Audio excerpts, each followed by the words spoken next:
안녕하세요. 브레인케입니다. 오늘 이렇게 또, 2023년 새해가 시작하고 다들 업무로 바쁘실 텐데 이렇게 강의에 와주셔서 감사하고요. 오늘은, SNS 활용법 중에 블로그 마케팅, 그리고, 여러분들 학원장이란 반드시 알아야 할 블로그 운영 방법에 대해서 가장 기초적인 부분을 말씀드릴 거예요. 이미 저한테 수업을 들으셨던 분들은, 아, 저건 내가 아는 내용인데, 라고 생각하실 수 있는 부분으로 가장 기본적인 내용을 얘기할 거기 때문에 중간에 나가셔도 됩니다. 우선, 어떤 분들은 그런 말씀 하고 있어요. 이미 코로나가 시작된 지 꽤 오래되었고, 우리는 마스크 쓰는 게 일상화가 되었기 때문에, 이제는 사람들이 꼭 온라인이 아니어도 다른 방법으로도 충분히 마케팅을 할 수 있다. 그래서 온라인 마케팅 시대가 조금 수요가 감소할 것이다라고 예측하는데 저는 반대 의견을 내놓겠습니다. 왜냐하면 이미 사람들은 온라인 마케팅에 익숙해져 있습니다. 그리고 우리 또한 온라인으로 고객을 설득하는 게 굉장히 쉽다는 걸 이미 알게 되었어요. 그 전까지만 해도 온라인 마케팅이 아니어도 충분히 입소문이라던가 아니면 주변 뭐 어머님들의 소개라든가 아니면 뭐 나의 간판을 보고 오는 거, 나의 프랜을 보고 오는 거, 나라는 사람을 보고 오는 거, 여러 가지 어떤 경로로 인해서 우리 원을 찾는 그런 고객들이 상당히 많았었어요.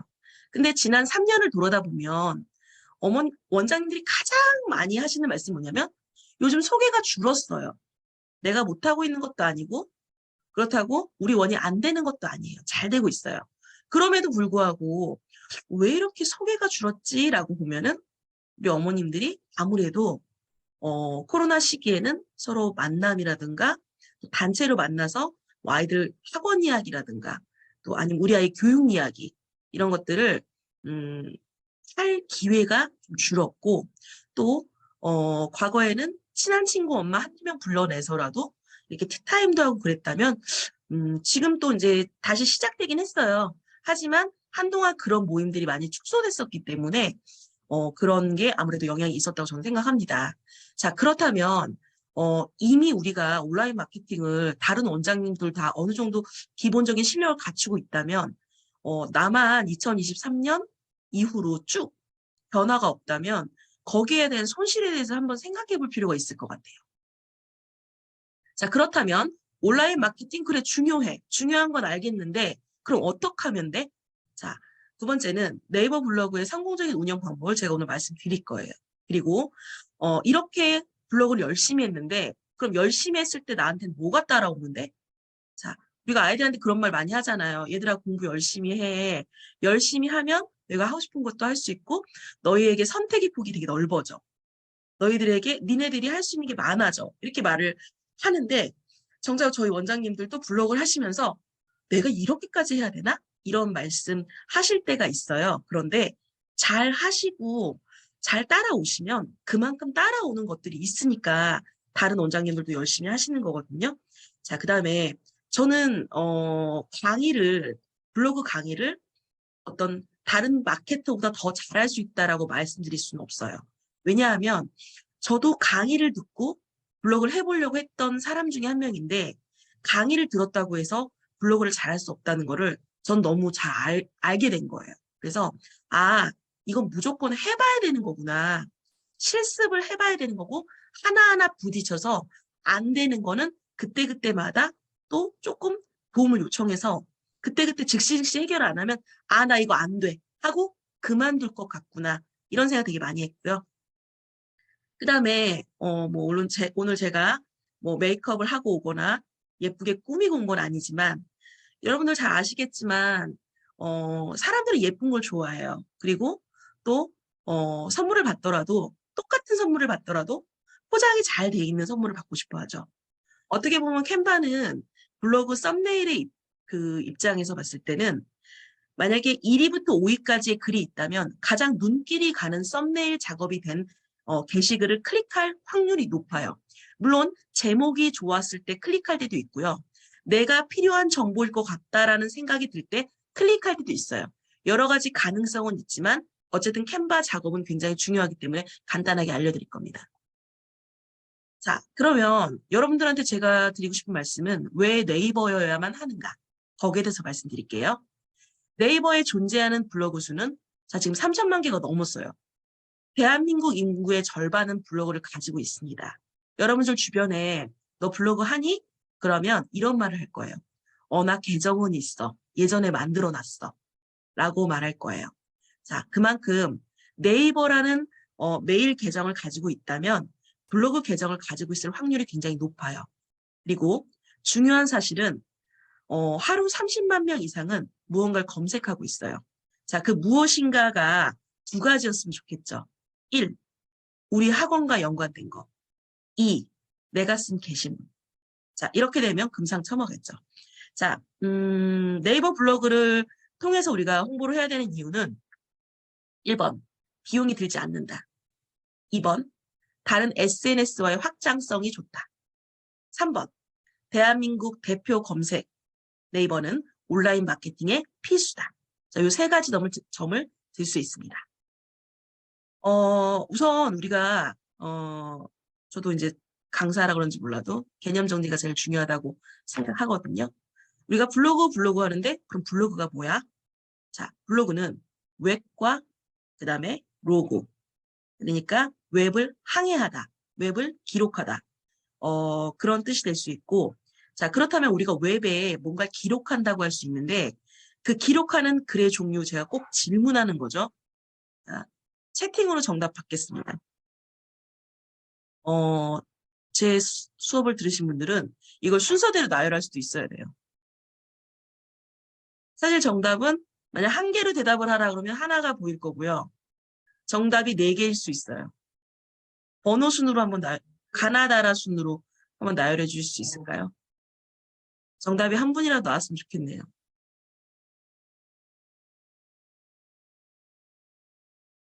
자, 글의 종류는 뭘까요?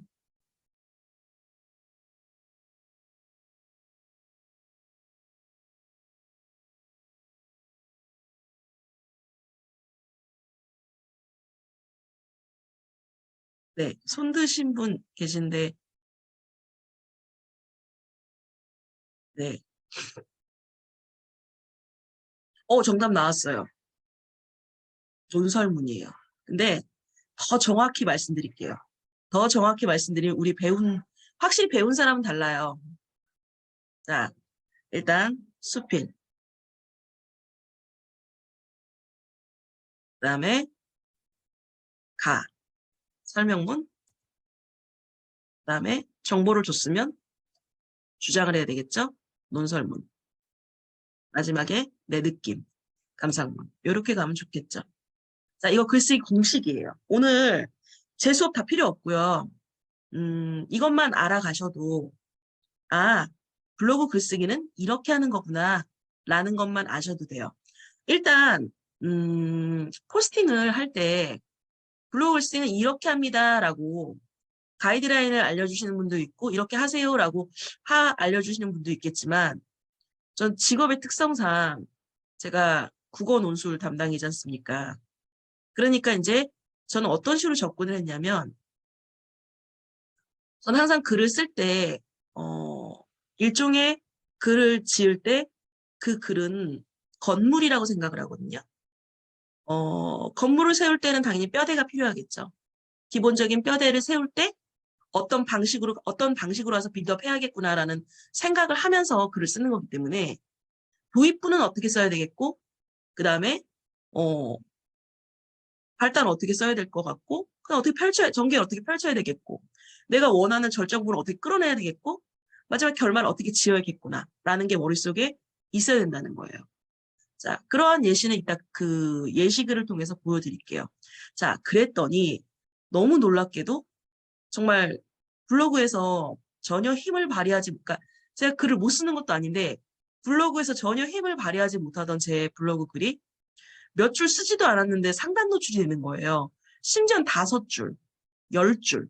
자, 우리가 보통 블로그 이렇게 리뷰 가이드를 받으면 보통 1000자에서 1300자를 쓰라고 하거든요.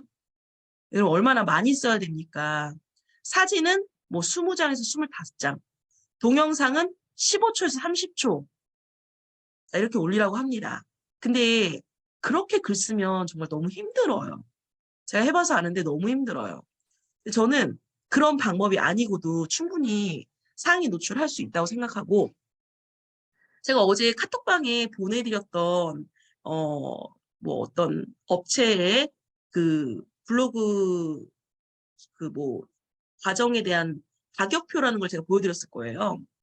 근데 제가 딱 그걸 보는 순간, 아, 나는 이 사람들이랑 반대였구나라는 걸 느꼈어요. 그 사람들은 첫 번째 대신 써줘요. 두 번째, 그 이제 대신 써주는 게 기본 과정이에요.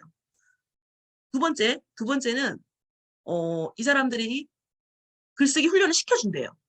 그 다음에 세 번째가 노출이에요. 근데 저는 반대예요. 노출, 연습, 각자 글쓰기. 자, 이런 방식으로 가고 있거든요. 저도 제가 왜 그렇게 커리를 짰는지 모르겠는데, 제 생각에는 제가 해보니까 노출이 된다는 걸 이미 그 방법을 알고 있다 보니까 노출이 돼야 글을 쓸 수 있는 원동력이 생긴다는 거를 알게 됐어요. 왜냐하면 우리가 공부를 했는데 매번 성적이 30점, 40점 나오면 공부하기 싫잖아요. 블로그도 마찬가지예요. 내가 글을 열심히 썼는데 전혀 반응이 없어요. 그러면 사람이 의욕이 꺾이거든요. 그래서 저는 처음에 한 일주일만 지나보시면 알겠지만 노출이 잘 되게 만들어드립니다. 그 다음에 아까도 설명했다시피 검색 시장에서는 70% 이상의 검색 점유율을 갖고 있는 네이버예요. 인터넷 생태계에선 독보적인 존재죠. 물론 구글이라는 거대한 검색 그 엔진이 있지만 사실 찾아보시면 아시겠지만 구글은 굉장히 전문적인 글이나 전문 분야에서의 글은 굉장히 종류가 많지만 우리가 일상생활 속에서 그냥 간단하게 가볍게 우리가 하기 위한 이야기들을 쓰기에 구글 블로그에 쓰기에는 좀 수준 자체가 안 맞습니다. 그러니까 우리가 평소에 쓰기에는 엄마들은 구글에다가 학원을 검색하지 않아요. 네이버에 검색합니다. 그렇기 때문에 저희가 생각해야 될 부분은 네이버 부분을 가지고 가야 된다는 거죠. 자, 그렇다면 전략적 블로그 육성 노하우 제가 1번부터 6번까지 말씀드릴게요. 1번, 제목을 잘 지어라. 자, 이미 저와 공부를 해보셨던 분들은 알겠지만 글은 똑같아요. 근데 제목만 바꿨어요. 자, 이건 저도 최근에 배운 거지만은 제가 최근에 책 쓰기 수업을 듣고 있었거든요. 근데 좀 무슨 신선하게도 제목 하나만 바꿨는데도 베스트셀러가 되는 뭐 그런 경우에 예를 들었어요. 그걸 보고 아, 제목이 되게 중요하구나. 똑같은 책이고 작가도 똑같은데 제목하고 표지 바꿨는데 갑자기 베스트셀러가 되다니. 아, 제목은 굉장히 중요하구나. 라는 걸 또 느꼈고, 그렇다면 저희 블로그에서도 마찬가지라는 거예요. 제목을 굉장히 중요하게 본다는 거예요. 그럼 어떻게 하면 제목을 잘 지을 수 있어요? 자, 처음에는 잘 지으려고 하지 마세요. 처음에는 그냥 스타카토식으로 딱딱 떨어지게 해도 돼요. 예를 들면 노원, 논술, 아이들의 글쓰기. 노원, 논술, 원고지, 사용법. 이렇게 딱딱 스타카토식으로 떨어지게. 여기서 없는 건 제가 조사를 쓰지 않아요. 뭐뭐의, 뭐뭐을, 뭐뭐를, 뭐뭐에서 이런 거 안 씁니다. 왜냐하면 초보일 때는 그 모든 것들이 다 군더더기예요. 자, 어쨌든 제목, 내용, 태그 이 3박자가 딱 맞아 떨어져야지만이 상위 노출이 될 수 있는데 뭐뭐에서가 되면은 이제 이게 음절 단위로 의미가 다른 의미로 빠질 수가 있어요. 내가 의도하지 않았는데 전혀 다른 검색어가 노출될 수도 있겠죠. 뭐 금지어들 있잖아요. 내가 원치 않는데 난 원래 그러려고 한 게 아닌데 뭐 예를 들면 그래미상을 받았는데 그래미 하려고 하다가 잘못 쳐서 M이라고 썼어요. 그러면은 이게 금지어거든요. 네이버 블로그에서는 금지어를 쓰게 되면은 바로 마이너스 벌점에 자꾸 지속적으로 썼을 경우에는 그 글은 이제 사라지기도 하고 또 블로그 자체가 아예 죽어버리기도 합니다. 그러니까 내가 원하지 않았는데 자꾸 이상한 쪽으로 갈 수 있기 때문에 저는 그렇다면 실수를 줄이기 위해서는 가급적이면 명확성이 있는 단어들, 명료성 있는 단어들을 쓰라고 이야기를 하고 제가 원고를 정리해서 드리는 이유는 제가 그걸 먼저 확인하는 거예요. 아, 이거 문제의 소지가 되는 말들이 있나? 뭔가 결이 좀 정리가 안 돼 있는 글들은 정리를 합니다. 그리고 중요한 건 그러면 이런 질문을 할 수 있어요. 그러면 코치님이 주시는 글감을 저희가 다 쓰게 되면 저희가 다 똑같은 글을 쓰기 때문에 문제가 되지 않습니까? 라고 말씀하실 수 있는데 네, 문제가 됩니다. 당연히 문제가 되죠. 똑같이 쓰면. 다르게 쓰라고 말씀드립니다. 자, 똑같이 뭐 예를 들면 오늘 제가 이 지우개 청소기에 대한 주제를 드릴 거예요. 이 제품에 대해서 쓴다고 해서 똑같은 글이 나올 수는 없겠죠. 자, 제품의 성능, 색상, 디자인, 구매 가격 이런 것도 비슷할 수 있겠죠. 하지만 사용자의 느낌, 아니면 샀을 때 내가 이거 편했어, 편하지 않았어? 여러 가지는 다 다르게 느낄 수 있잖아요. 자, 그런 것들을 조금 차별화둬서 쓴다면 세상에 똑같은 글이 나올 수가 없죠. 그 다음에 썸네일, 사진, 동영상 중요합니다. 자, 이따 썸네일 작업은 알려드릴게요. 자, 연관 검색어 우리가 태그라고 하죠. 자, 태그는 5개 미만만 쓰시면 됩니다. 지속적인 글쓰기로 활동 지수를 올린다. 맞습니다. 처음에는 블로그를 계속해서 예열을 시켜줄 필요가 있어요.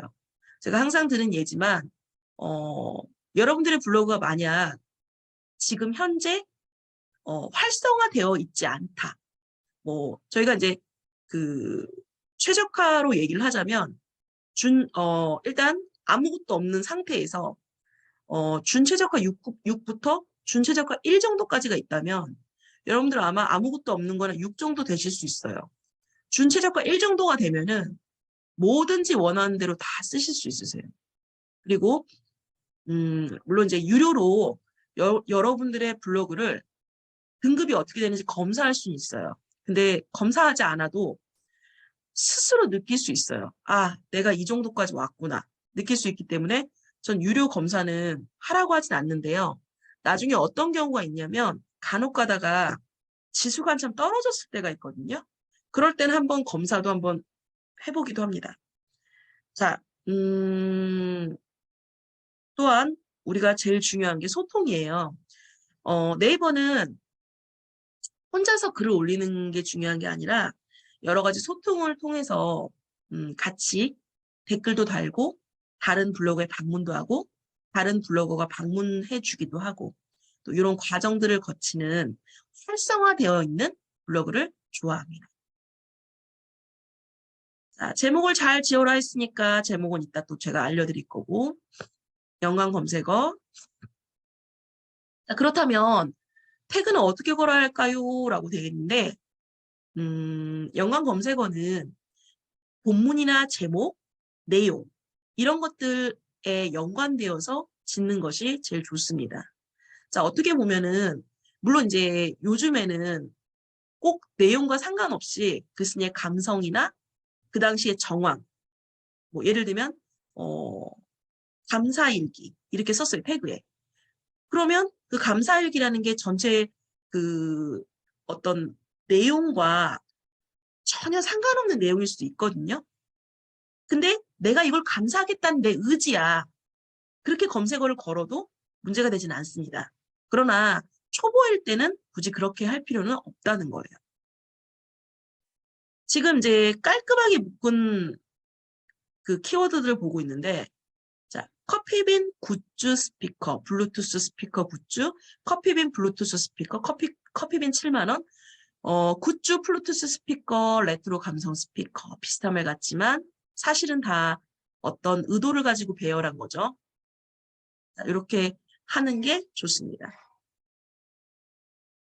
사진은 일단 직접 찍은 사진이 제일 좋고요. 두 번째 공공매포 사진인데 공공 배포 사진 그러니까 이걸 되게 어려워하시더라고요. 1번은 마케팅용으로 뭐 이렇게 홍보용으로 배포된 사진들은 저희가 써도 상관이 없습니다. 예를 들면 이벤트용 사진 있잖아요. 뭐 경품 당첨됩니다 하고 막 경품 사진을 올렸어요. 그런 것도 이벤트용 사진이고요. 파리바게뜨 케이크를 사면요. 뭐 이런 접시를 줍니다 하고 접시 사진이 나왔어요. 그것도 배포 사진이에요. 그리고 또는 뭐 박물관이나 시청이나 구청에서 밑에 보면은 이 사진은 뭐 상업적 의도가 없다면 공공하게 배포된 사진입니다라고 이렇게 보여지는 게 있거든요. 그런 것들 쓰셔도 됩니다. 자, 그다음에 캡처를 했을 경우에는 타인이 직접 찍은 사진을 캡처하는 거는 안 되고요. 그런 사진보다는 어떤 그 마케팅이나 이런 데서 사용된 그런 사진들 있죠? 그런 것들은 캡처해서 보정하는 것도 괜찮고요. 또 제가 올려드린 사진도 난 불안하다 이러면 캡처해서 보정해 쓰시는 것도 좋습니다. 시간이 좀 오래 걸리긴 하지만 저는 그냥 씁니다. 그 다음에 타인의 사진을 다운받는 거는 안 되고요. 가장 안 되는 거는 신문사나 잡지사에서 이렇게 워터마크 이렇게 딱 쳐가지고 한 사진이나 아니면 누군가 취재를 해서 어렵게 찍은 사진 같은 경우에는 도용해서는 안 됩니다. 벌금이 나올 수 있습니다. 자, 내가 경험한 것을 써라. 자, 경험한 것을 써라라고 했는데 모든 걸 다 경험할 수는 없어요. 그러면 이렇게 쓸 수도 있겠죠. 자, 제가 이걸 샀어요. 이거에 대한 제 어떤 사용 후기, 경험 후기를 써도 되지만 이렇게 써도 좋아요. 내가 마침 뭐 애들 이렇게 다 가고 나서 청소하려고 보면 테이블 청소하려고 보면 지우개 가루가 너무 많아서 정말 그것 때문에 그 청소하는 것 때문에 어떤 선생님하고 얘기하다가 마침 선생님이 뭐 이런 모델을 소개해줬어. 내가 검색을 해봤네? 근데 그게 얼마였어? 자, 이것도 경험입니다. 내가 검색해봤잖아요. 내가 얘기를 했잖아요. 구매를 해야만 경험인 건 아닙니다. 그래서 저는 모든 제품을 다 사거나 먹거나 하지는 않고요. 관심 있는 제품에 대해서 알아본 것도 저는 씁니다. 제가 아까도 말씀드렸다시피 그 네이버 대 구글을 보면 카테고리 점유율 자체가 압도적으로 네이버 쪽이 훨씬 더 많습니다. 물론 구글이 조금 더 많아질 수 있는 가능성도 있어요. 그거는 뭐 변할 수도 있는 부분이니까 제가 확정되어서 말씀드릴 수는 없는데 2022년을 기준으로 말씀드리면 구글은 주로 내용 중심 기반이고요. 네이버는 검색 중심 기반이에요. 이게 좀 다르다라는 거죠. 자, 그럼 여러분들 앞으로 이제 블로그 글을 쓸 건데 그럼 어떻게 쓰면 되나요? 라고 질문할 수 있겠죠. 자, 제일 중요한 건 메인 주제예요. 저희가 가장 하고 싶어 하는 부분이죠. 교육 분야 전문성을 드러낼 수 있는 우리 학원의 얼굴을 대표할 수 있는 그런 글들을 썼으면 좋겠죠. 자, 두 번째는 제가 가장 많이 드리는 부분이에요. 서브 주제인데 정보 공유. 시일성이라는 건 가장 이제 지금 사람들이 많이 관심 갖는 부분들. 자, 그다음에 선택 주제, 관심사. 이건 제가 선택해 드릴 수 있는 건 아니고요. 내가 좋아하는 걸 쓰면 되는 거예요.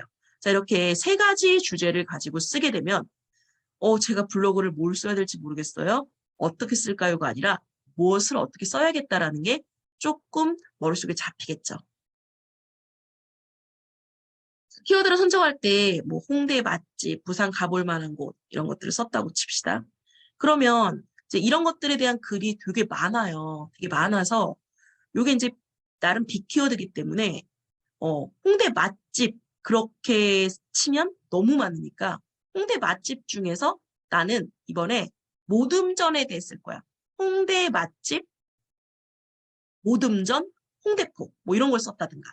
이렇게 쓰면 맛집은 많기 때문에 검색이 안 되겠지만 적어도 모듬전에 관련돼서는 나의 그 게시글이 검색이 될 수 있겠죠. 자, 부산 가볼 만한 곳 그러면 가볼 만한 곳이 너무 많기 때문에 가볼 만한 곳에 대해 쓰려면 취재를 정말 잘하셔야 돼요. 근데 이제 그렇게까지 할 수 없기 때문에 그렇다면 부산 가볼 만한 곳, 해동 용궁사, 뭐 바다 위의 절 이런 식으로 쓰면 되겠죠. 그 다음에 황금 키워드. 파리바게뜨만 쓰면 잘 검색이 안 되겠죠. 5월 행사. 자, 다해서만 쓰면 검색 안 됩니다. 다이소 영업시간. 집들이 추천 선물 이러면 이것도 엄청 글이 많이 뜨거든요. 그러면 집들이 추천 선물 10만 원 내외 뭐 이런 식으로. 추석 KTX 예매하기 요것도 설 이럴 때는 좀 그러니까 추석이나 설 때는 되게 이게 검색률이 높거든요. 그렇기 때문에 좀 일찍 다른 사람보다 일찍 글을 쓰게 되면 되겠죠. 자, 고속도로 톨게이트 비용. 자, 제가 이건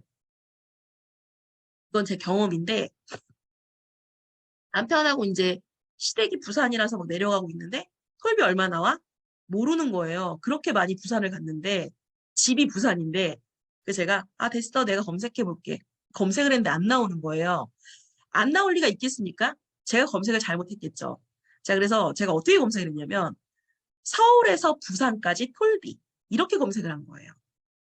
서울, 부산, 톨비 그러면 나왔을 수도 있어요. 근데 제가 서울에서 부산까지 톨비 그때 당시만 해도 제가 이제 검색을 할지도 몰랐고 블로그도 몰랐고 아무것도 몰랐기 때문에 제 입에서 나오는 대로 한 거예요. 그렇게 해서 했더니 없는 거예요. 그래서 내가 없어? 그럼 내가 올리지 뭐. 그리고 되게 구겨진 영수증을 갖다 한 장 딱 찍어서 아주 간단하게 올렸어요. 자, 서울에서 부산까지 톨비는 얼마입니다. 하고 한 3-4줄 썼나? 찾아보니 없어서 이렇게 올립니다. 하고 딱 올렸어요. 조회수가 엄청난 거예요. 그래서 후속작을 올렸어요. 부산에서 서울까지 톨비. 2편으로. 자, 그것도 검색이 꽤 되는 거예요. 그래서 뭐지? 알겠다. 나 같은 사람이 있구나. 나처럼 그러니까 구어체식으로 문어체로 하게 되면은 그래 맞아. 서울, 부산, 톨비 이렇게 하겠지만 구어체로 하게 되면 서울에서 부산까지 톨비 이게 맞거든요. 그래서 나 같은 사람들이 있어. 그래서 그렇다면 사람들은 검색할 때 반드시 꼭 그렇게 딱 떨어지게 검색할까? 그렇지는 않을 수도 있다라는 거죠. 그런 것조차도 노릴 수가 있다라는 거예요. 그래서 제가 그런 부분들 구어체로 써라 이렇게 말하는 거 여기에서 얻은 힌트였습니다. 물론 이제 여러분들이 처음에 갑자기 상위 노출이 잘 될 수 있게 제가 만들어 드린다고 했잖아요. 자, 그러면 여러분들에게 상위 노출을 잘 시켜드릴 수 있는 비밀 키워드를 말씀드리자면 바로 C랭크입니다. 자, 저는 여러분들에게 맥락과 내용을 가지고 해당 분야의 글에 좋은 점수를 올릴 수 있게끔 해드립니다. 그래서 여러분들이 주력 분야에 대한 전문성 있는 글을 계속해서 노출하게 되고 그럼으로 인해서 점수를 올리게 되면 블로그 지수가 올라갑니다. 먼저 지수를 올리고 그 다음에 정말 원하시는 글을 쓸 수 있도록 도와드립니다. 간혹 가다가 우리 학원 상호명을 막 쓰시는 분들이 있어요. 네, 우리 학원 상호명을 아는 사람은 우리 학원명을 검색하지 않습니다. 상식적으로 우리 학원명을 아는 사람이 우리 학원을 못 찾아오는 게 아니거든요. 그렇기 때문에 지역명이나 뭐 아니면 학교 근처 학교명이나 과목명 플러스 뭐 이렇게 쓰는 게 훨씬 낫겠죠. 또한 제목을 쓰게 되면은 네이버 입장에서 봤을 때는 이 사람은 자꾸 자기 학원 홍보만 하는구나 라고 생각해서 이제 그런 게시글을 너무 자주 쓸수록 이 글은 광고 글이구나 라고 분류를 하게 됩니다. 그래서 가급적이면 학원 상호명은 처음 초기에는 쓰지 않는 것을 권장드립니다. 자, 또한 홈페이지형 블로그로 설정하는 것을 저는 추천드립니다. 여러분들이 나중에 이제 좀 전문성 있는 깔끔한 이미지의 그런 가독성 있는 그런 부분들을 좀 신경 쓰셔야지 핸드폰으로 접속했을 때나 PC로 접속했을 때 모두 깔끔하게 볼 수 있거든요. 이런 부분들을 좀 신경 쓰셨으면 좋겠고요. 자, 그러면 이제 저의 경우에는 이렇게 했습니다. 제가 첫 번째 시안을 받았고 두 번째 시안을 받았는데 첫 번째 시안이 마음에 안 든 건 아닌데 자, 이건 대놓고 너무 이렇게 상호명만 보이고 전화번호랑 이렇게 나온 것 같아서 좀 이런 것보다는 저는 좀 저희 수업이 어떤 수업입니다라는 거를 좀 알려주고 싶어서 A안과 B안 중에서 B안을 골랐습니다. 자, 이제 아무래도 이 당시에 제가 잘 몰라가지고 이렇게 해주세요, 저렇게 해주세요, 뭐 이렇게 요구사항을 말씀드리긴 했지만 요즘에는 이런 블로그 스킨 디자인 전문으로 하시는 분들이 너무 많기 때문에 여러 가지 시안들 보고 고르시면 돼요. 또 이런 스타일로 해주세요. 그럼 이렇게 해주시기도 하고요. 자, 하지만 중요한 건 내용이 있어야 돼요. 내용을 어느 정도 채우고 나서 카테고리를 만들고 그리고 그 카테고리를 상위 노출해 주세요. 라고 이제 요청을 해야 되는데 아무것도 없는 상태에서 만든다는 거는 나중에 2번 작업해야 될 수 있으니까 블로그는 어느 정도 키우고 나서 한번 스킨 디자인 해도 될 것 같아요. 자, 그러면 맨날 커피 마시고 막 이렇게 다른 얘기만 쓰시는데 그러면 교수소 오시는 분들은 뭘 보나요? 네, 이걸 봅니다. 제가 지금 보여드리는 페이지가 이제 어머님들이 가장 먼저 보이는 페이지거든요. 이 부분들을 보시고 이제 방문을 많이 해주시는 것 같아요. 앨범형이라는 거는 요 앞에 보시면 그 전체에 보면 이렇게 네모 4개 있는 부분 있죠? 이게 앨범형이에요. 그리고 2번째, 아마 여러분들은 2번째로 설정돼 있을 가능성이 상당히 높아요. 한 줄 돼 있고 사진이 있고 한 줄 돼 있고 사진이 있고. 근데 저는 가독성을 좀 중요시 여기는 사람이라 이렇게 앨범형을 쓰고 있습니다. 지금 이분들도 다 뭐 저의 글감을 받아 쓰시는 분들인데 보시기에 뭐 전문성이 떨어지거나 그렇게 보이진 않죠. 자, 보시면 무조건 학원에 대한 글만 있는 건 아닙니다. 그러나 이걸 봤을 때 여긴 뭐 하는 데야? 뭐 그런 의문을 가지실 수도 있겠죠. 하지만 어머님들이 타고 들어오는 게시글은 이달의 깜짝 이벤트 이런 게 아니라 동국대학교 학부모 세미나 이런 걸로 들어오십니다. 걱정 안 하셔도 되고요. 썸네일 작업할 때 이렇게 하시면 아 나도 저렇게 해야 되겠다 라고 생각하시면 되겠죠. 네. 글을 수정하거나 삭제할 때는 뭐 한두 번 정도는 괜찮습니다. 근데 게시판 전체를 삭제하거나 전체를 비공개 전환하는 거는 한꺼번에 하시지 마시고요. 한두 개씩 조금씩. 왜냐하면 갑자기 확 이렇게 몇백 개씩 하는 거는 안 좋아요. 왜냐면 제가 지금 글을 한 800개 정도 지웠거든요. 그랬더니 조회수가 한 2,000 정도까지 나오다가 지금 한 500대로 떨어졌어요. 저는 상관없으니까 제가 뭐 블로그를 뭐 꼭 조회수가 많아야 돼 이런 사람도 아니기 때문에 상관은 없는데 이제 확실히 제가 이론도 이론이지만 실전에서 겪어보니까 아 이건 아니구나. 제가 확실히 깨달았습니다. 글을 쓰고 자주 수정하거나 하지 마시고요. 이제 뭐 그럼 한 번도 수정하면 안 돼요. 그건 아니에요. 습관적으로 그러지 마시고 난 정말 자주 수정해야 돼. 그런 분들은 임시 저장이란 기능도 있어요. 임시 저장해서 발행만 안 누르시면 되고요. 발행을 누르셨는데 수정을 해야 되는 경우는 이런 경우예요. 오류가 있다던가 뭐 글씨를 좀 틀렸다든가 아니면 여러 가지 이유 때문에 나 이거는 꼭 빼야 될 것 같아. 이건 더 써야 될 것 같아 하면 뭐 3회 미만으로 수정하는 것까지는 괜찮습니다. 저한테 한 번 수정하면서 저 수정해도 될까요? 그러실 필요는 없어요. 근데 시작하신 지 얼마 안 됐는데 수정하시면 안 돼요. 처음에는 무조건 그냥 그러니까 막 수정하지 말고 제가 수정하라고 하는 것만 수정해 주세요. 처음에 한 2주 동안은. 그 다음에는 자유롭게 뭐 1, 2, 3회까지는 수정하셔도 됩니다. 자, 블로그를 키우면 따라오는 나에게 따라오는 기회. 자, 무슨 동 과목 검색 시 나의 학원이 가장 먼저 뜨는 스마트 플레이스 순위 상승을 노릴 수 있고요. 그 다음에 가장 중요한 거는 블로그를 상담 전후 사전 정보 제공 채널로 또는 학부모 등록 의사 확정 연결 짓는 어떤 랜딩 페이지로 활용할 수 있다라는 거. 자, 이 점에서 분명한 기회일 수 있겠죠. 이거는 뭐 그냥 쓱 지나가면서 이렇게 보시면 될 것 같아요. 자, 그러면 저 지금은 이제 500개 넘었습니다. 아마 곧 700개를 넘을 것 같아요. 캔바 디자이너 사실은 저는 한 3,000개 정도 했어요.